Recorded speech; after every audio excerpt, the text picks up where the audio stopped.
DJ Anil Deewana, DJ Anil Deewana, DJ Anil Deewana, DJ Anil Deewana.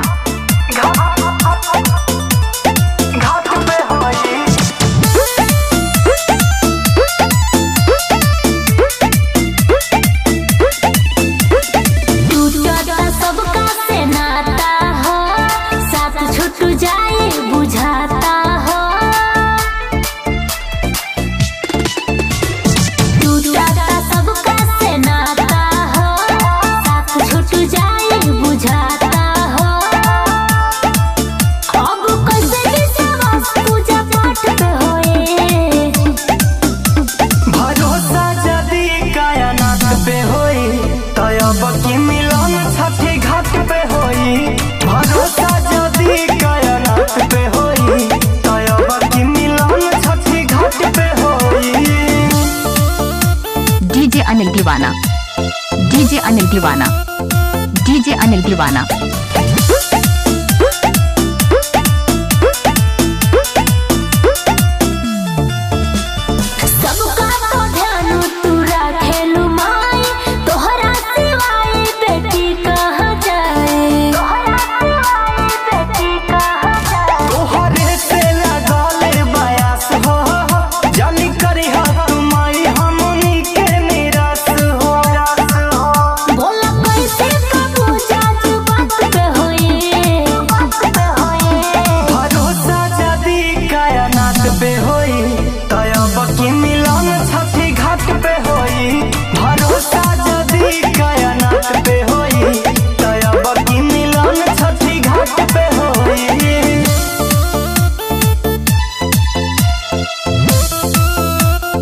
DJ Anil Deewana, DJ Anil Deewana, DJ Anil Deewana.